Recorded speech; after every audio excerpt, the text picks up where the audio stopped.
Okay, so now we are going to be talking about secant's tangent. So before that, let's define what is a secant and what is a tangent.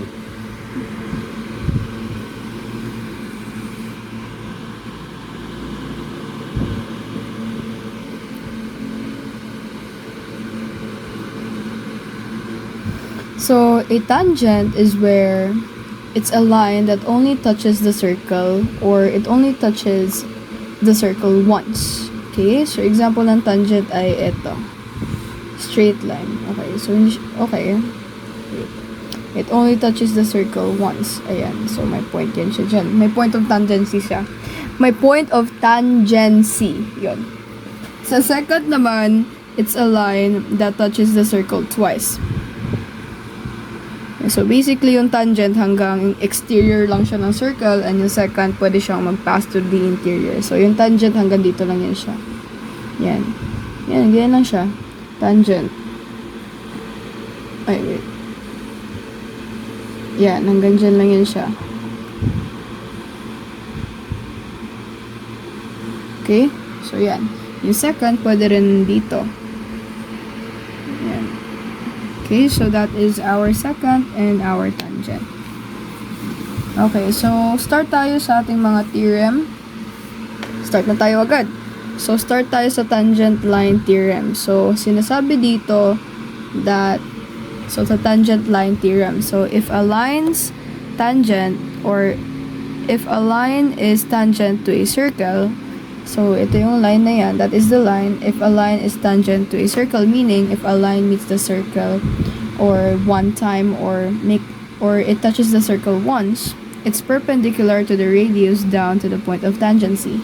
So the point of tangency is where the line and the circle touch, no? So line and the circles touch. So yung the tangent line theorem refers to a line. So if a line daw is tangent to a circle, then it is perpendicular to the line that connects the circle, the endpoint of the circle, and the endpoint of the circle or the point of tangent, or it's perpendicular to the line that connects the point of tangency and the center. Bubulol talaga ako. So again, it's perpendicular to the radius drawn to the point of tangency, or meaning, para mas madali, yung line natin, or if a line is tangent to a circle, meaning it only touches the circle once, then it is perpendicular to the line that connects the center and the point of tangency. The point of tangency, ito yan siya.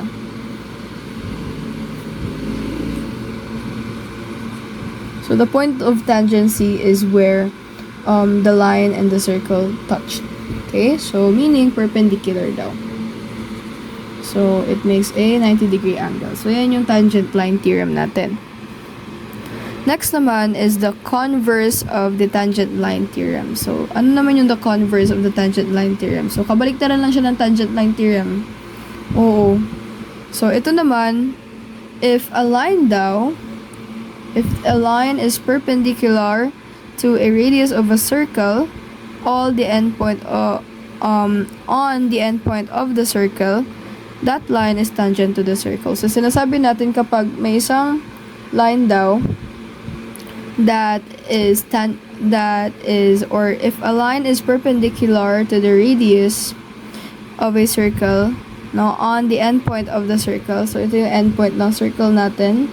So, meaning, ang sinasabi lang nito is that if a line is perpendicular to the radius of the circle in which, or to the line that connects the center of the circle and the endpoint, no, the endpoint of the circle, no, the line is tangent to the circle. So, sinasabi natin kapag yung line ay perpendicular sa line that connects, or if a line is perpendicular to the line that connects the center and the endpoint of the circle, then that line is tangent to the circle. Yung previous na na definition is that a line tangent to a circle, no, is perpendicular to the radius drawn at the point of tangency. So, ito naman, yung line, if a line is perpendicular to the circle or to the circle's radius, then it is a line, or that line is tangent to the circle. Okay? Yeah. So, magkabaliktad lang sila. Kaya nga converse. So, now, na-discuss na rin natin yung ating tangent yung tangent theorem natin and the converse tangent theorem. Now, let's talk about yung mga power theorems din natin. So, dito sa tangents and seconds, meron tayong mga power theorems and we're going to start with the tangent segments power theorem. So, tangent segments power theorem. Tangent segments power theorem. So this states that if two tangent segments are drawn to a circle from an external point, so this theorem happens if two tangent segments are drawn to a circle from an external point. Drawn to a circle from an external point. Tangent, ibig sabihin they only touch the circle once. Pero forgive me kasi nga again, hindi ako straight magawa ng ano. So, they are drawn at an external point. This is an external point. No? Then, the tangent segments are congruent. So, sinasabi ng power theorem na to is that if two tangent lines are drawn from an external point towards the circle, then these tangent lines are congruent. Ibig sabihin ko, 5 to, ito 5 din. Diba? So, the angles between the tangent segments and the line joining the external point to the center of the circle are congruent. So, ibig sabihin daw, kapag may line na, if ever man, no, pinapahanap sa atin yung angle, a line joining the external point and the center of the circle, it bisects the angles that are formed within or that are formed by the two tangent lines. So, the line joining the external point and the center of the circle bisects the angle that is formed by our tangents. So, bisect meaning they are divided equally. Okay, divided into two equal parts. So, the angles between the tangent segments and the line joining the external point to the center of the circle are congruent. So, yan. Congruent sila. And the line joining the external point and the center of the circle are congruent. So, dito, yan na. Basically, yan na yun. Okay?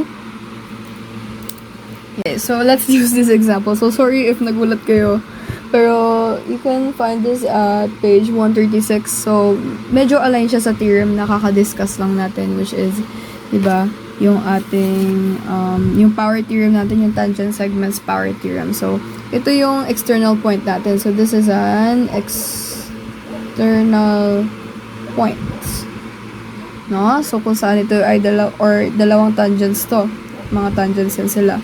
So, di ba sinasabi natin that if tangents or tangents that meet, no, outside the circle or within an external point, then these tangents are congruent. So, equal. So, ayan. So, ano yung pinapahanap sa atin dito?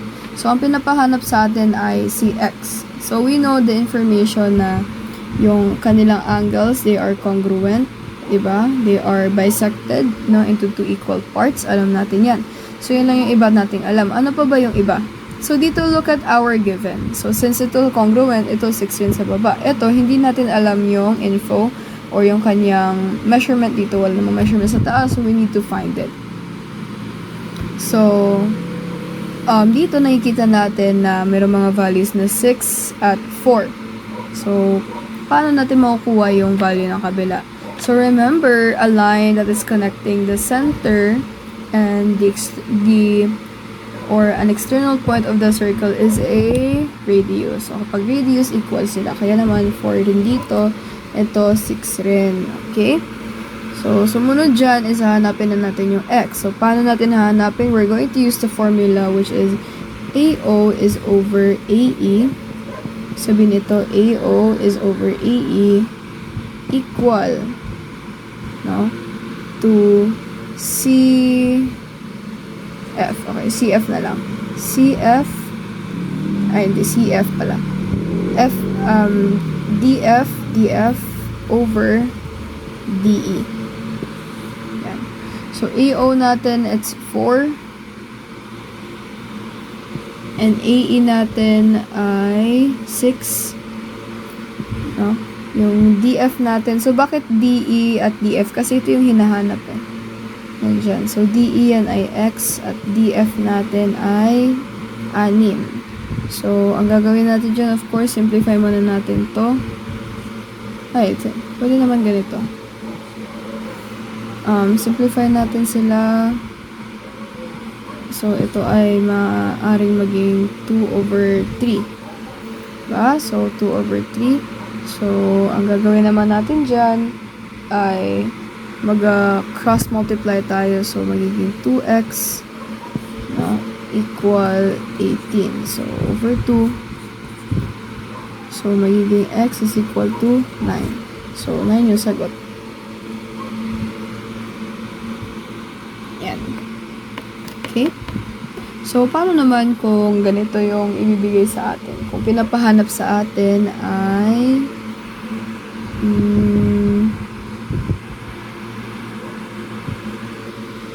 tanggalin natin itong mga measurements na ito.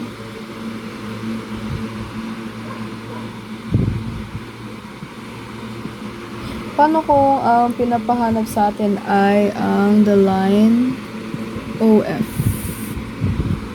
Yung kanyang measure. Okay, at ang given sa atin ay same lang pala, ba't binura ko pa? 4, 6, x, which is 9, nahanap na natin kanina. And then 6, diba? Yan. So, ayan. So, write muna natin ulit. It's 6, ito ay 9, ito naman ay 6, ito naman ay 4. So, how can we find the line segment OF? Itong mahaba na to. Okay, I'll give you 5 seconds to think.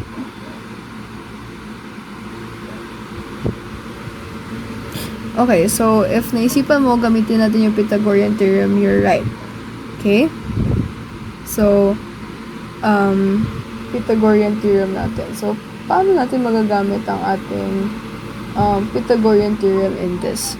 Okay. Kasi, anong nakikita mo dyan? Tangents. At ano yung pinakaunang theory na napag-usapan natin? The tangent line theorem, in which a tangent, no? So, the tangent is perpendicular to the radius. So, saan natin yung radius nakikita? Yan.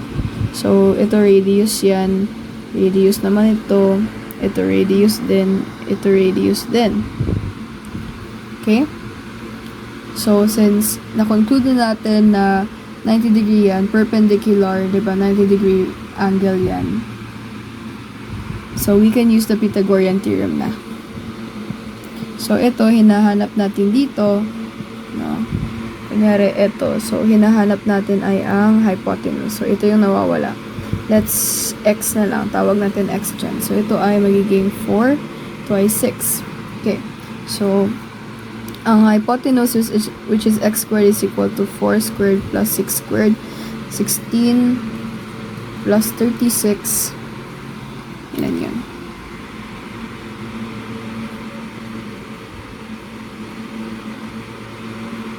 That's 52. So, x squared is equal to 52. So, paano natin magagawa yan? So, hindi na, kailangan natin mahanap yung square root nilang dalawa. So, baka nakalimutan nyo na to, pero, again, ituturo ko na lang. So, yung 52, maghahanap ka ng dalawang factors that when you multiply them, or when you multiply them together, you're going to get the product of 52. And one of those numbers meron siyang square root. For example, for number for 18, let's say, sa 18, diba? If we were going to find the square root of 18, then we're going to find two numbers in which their product would be 18, and one number can have, or you can extract the square root of one number. So that's basically 9 times 2. And 9, yung square root niya ay 3. So lipat natin sa labas, magiging 3, 2. That is what we're going to apply here. Yung mindset na yan, yun yung i-apply natin dito. So 52. So mostly ang pinapagawa ko or ginagawa ko dyan is that I divide it by 2. So magiging 4, 12, 6. So, 26, wala pa rin. So, maybe, kapag divide natin siya kay 4. So, yep, 4. Okay, so ganito, diba? 52. 52 divided by 4, 1. So, 13. So, 13 times 4. So, eto, dito ko na lang isulat. Magiging 13 times 4. And yung 4 may square root yun siya. So, magiging 2, 13. So, yung unang line dito is 2 the square root of 13. Okay, pumunta naman tayo sa kabilang part. Dito na naman tayo. Hanapin natin yung dito banda. Okay? So, Pythagorean theorem ulit. Dito yung ating angle. So, ang kabaliktaran niya is yung hypotenuse. Let's say that it is x. So, ito ay 9. Ito naman, ito ay 6 actually. 6, ito ay 9. Yan. So, again, the hypotenuse is x squared is equal to 6 squared plus 9 squared, which is 36. No? 36 plus 81. Okay. 36 plus 81, we have 7, 8, 3, 117. So, the square root of 117. Okay, hanap tayo. Hanap tayo ng dalawang factors ulit. 117. So, pwedeng...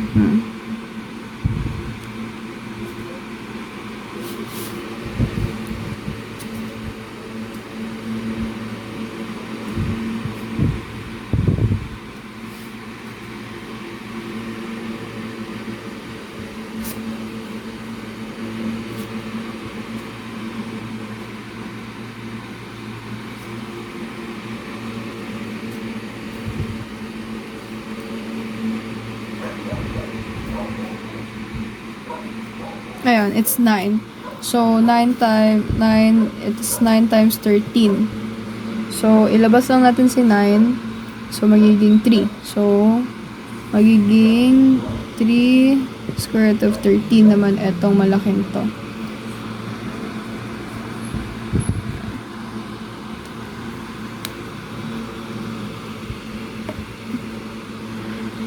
Okay, so 3 square root of 13. Ngayon, we're going to add them both. Of course, kasi ito ay merong so OE plus EF to get OF. Okay?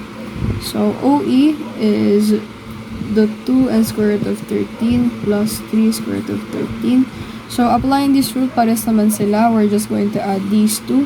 So, magiging 5. 13 ang ating sagot. So, 5 square root 13.